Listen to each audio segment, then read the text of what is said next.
ತಾಯಿಯ ಆತ್ಮದೊಂದಿಗೆ ಮಾತನಾಡಿದ ಬಾಬಾ ಮತ್ತು ಕಣ್ಣೀರಿನ ರಹಸ್ಯ. ಸ್ನೇಹಿತರೆ, ಈ ಪ್ರಪಂಚದಲ್ಲಿ ಜನನ ಮತ್ತು ಮರಣಗಳ ನಡುವೆ ಒಂದು ದೊಡ್ಡ ರಹಸ್ಯವಿದೆ. ಮರಣದ ನಂತರ ಆತ್ಮಗಳು ಎಲ್ಲಿಗೆ ಹೋಗುತ್ತವೆ? ಸತ್ತವರನ್ನು ಮರಳಿ ನೋಡಲು ಸಾಧ್ಯವೇ? ಸಾಮಾನ್ಯ ಮನುಷ್ಯರಿಗೆ ಇದು ಅಸಾಧ್ಯ. ಆದರೆ ನೀಮ್ ಕರೋಲಿ ಬಾಬಾ ಅವರಿಗೆ ಈ ಪ್ರಪಂಚ ಮತ್ತು ಪರಪ್ರಪಂಚದ ನಡುವಿನ ಗೋಡೆಗಳು ಅತ್ಯಂತ ಸುಲಭವಾಗಿದ್ದವು. ಇಂದು ನಾವು ಒಬ್ಬ ದುಃಖಿತ ಮಗನಿಗಾಗಿ ಮರಣ ಹೊಂದಿದ ಆತನ ತಾಯಿಯ ಆತ್ಮವನ್ನೇ ಪ್ರತ್ಯಕ್ಷಗೊಳಿಸಿದ ಬಾಬಾ ಅವರ ಭಾವನಾತ್ಮಕ ನೈಜ ಪವಾಡವನ್ನು ತಿಳಿದುಕೊಳ್ಳೋಣ. ತಾಯಿಯ ಅಗಲಿಕೆಯಿಂದ ನೊಂದ ಭಕ್ತ. ಇದು ನಡೆದಿದ್ದು ಹರಿದ್ವಾರದ ಸಮೀಪವಿರುವ ಒಂದು ಸಣ್ಣ ಆಶ್ರಮದಲ್ಲಿ. ದಿನೇಶ್ ಎಂಬ ಒಬ್ಬ ಯುವಕ ಬಾಬಾ ಅವರ ದರ್ಶನಕ್ಕಾಗಿ ಬಂದಿದ್ದನು. ದಿನೇಶ್ ತನ್ನ ತಾಯಿಯನ್ನು ಪ್ರಾಣಕ್ಕಿಂತ ಹೆಚ್ಚಾಗಿ ಪ್ರೀತಿಸುತ್ತಿದ್ದನು. ಆದರೆ ಕೆಲವು ತಿಂಗಳುಗಳ ಹಿಂದೆ ಆತನ ತಾಯಿ ತೀವ್ರ ಅನಾರೋಗ್ಯದಿಂದ ಮರಣ ಹೊಂದಿದ್ದರು. ತಾಯಿಯ ಸಾವಿನ ದುಃಖವನ್ನು ತಡೆದುಕೊಳ್ಳಲು ದಿನೇಶ್ಗೆ ಸಾಧ್ಯವಾಗುತ್ತಿರಲಿಲ್ಲ. ಆತ ಹಗಲು ರಾತ್ರಿ ಅಳುತ್ತಾ ಮಾನಸಿಕ ಖಿನ್ನತೆಗೆ ಒಳಗಾಗಿದ್ದನು. ಯಾರೋ ಹೇಳಿದ ಮಾತು ಕೇಳಿ ಆತ ತನ್ನ ತಾಯಿಯ ಆತ್ಮಕ್ಕೆ ಮುಕ್ತಿ ಸಿಕ್ಕಿದೆಯೇ ಇಲ್ಲವೇ ಎಂದು ತಿಳಿಯಲು ಬಾಬಾ ಅವರ ಬಳಿಗೆ ಬಂದಿದ್ದನು. ಆತ ಬಾಬಾ ಅವರ ಮುಂದೆ ಬಂದು ಕುಳಿತು ಜೋರಾಗಿ ಅಳಲು ಪ್ರಾರಂಭಿಸಿದನು ಮತ್ತು ತನ್ನ ದುಃಖವನ್ನು ತೋಡಿಕೊಂಡನು. ಬಾಬಾ ಅವರ ದಿವ್ಯ ಮೌನ ಮತ್ತು ಧ್ಯಾನ. ಬಾಬಾ ದಿನೇಶ್ನನ್ನು ನೋಡಿ ಅತ್ಯಂತ ಕರುಣೆಯಿಂದ ನಕ್ಕರು. ಬಾಬಾ ಹೇಳಿದರು, ಯಾರೂ ಸಾಯುವುದಿಲ್ಲ ದಿನೇಶ್, ಕೇವಲ ಶರೀರ ಮಾತ್ರ ಮುಗಿಯುತ್ತದೆ. ನಿನ್ನ ತಾಯಿ ಸದಾ ನಿನ್ನೊಂದಿಗೇ ಇದ್ದಾರೆ. ಆದರೆ ದಿನೇಶ್ಗೆ ಬಾಬಾ ಅವರ ಮಾತುಗಳಿಂದ ಸಮಾಧಾನವಾಗಲಿಲ್ಲ. ಆತ, ಬಾಬಾ, ನನಗೆ ನನ್ನ ತಾಯಿಯನ್ನು ಒಮ್ಮೆಯಾದರೂ ನೋಡಬೇಕು, ಅವರೊಂದಿಗೆ ಮಾತನಾಡಬೇಕು, ಇಲ್ಲದಿದ್ದರೆ ನಾನು ಬದುಕುವುದಿಲ್ಲ ಎಂದು ಹಠ ಹಿಡಿದನು. ದಿನೇಶ್ನ ಮುಗ್ಧತೆ ಮತ್ತು ತಾಯಿಯ ಮೇಲಿನ ಪ್ರೀತಿಯನ್ನು ನೋಡಿ ಬಾಬಾ ಅವರ ಮನಸ್ಸು ಕರಗಿತು.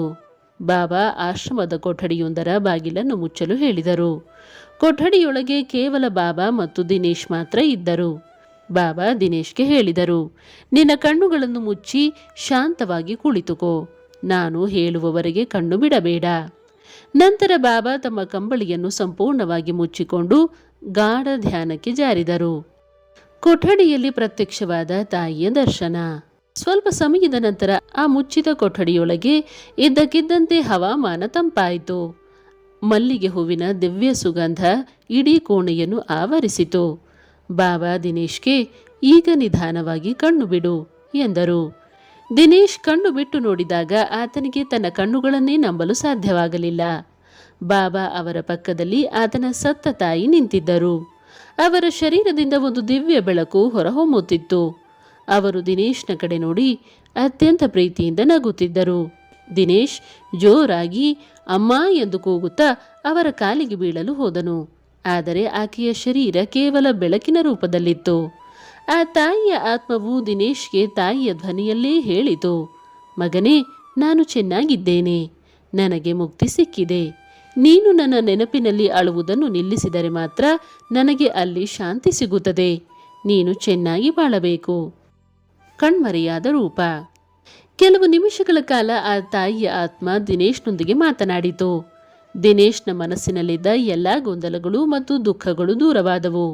ನಂತರ ಆ ಬೆಳಕಿನ ರೂಪ ನಿಧಾನವಾಗಿ ಬಾಬಾ ಅವರ ಕಂಬಳಿಯೊಳಗೆ ವಿಲೀನವಾಗಿ ಮಾಯವಾಯಿತು. ಬಾಬಾ ಕಣ್ಣು ಬಿಟ್ಟು ದಿನೇಶ್ನ ತಲೆಯನ್ನು ಸವರುತ್ತಾ, ಈಗ ನಿನ್ನ ಮನಸ್ಸಿಗೆ ಶಾಂತಿ ಸಿಕ್ಕಿತೆ ಎಂದು ಕೇಳಿದರು. ದಿನೇಶ್ ಬಾಬಾ ಅವರ ಪಾದಗಳಿಗೆ ಬಿದ್ದು ಆನಂದ ಬಾಷ್ಪ ಸುರಿಸಿದನು.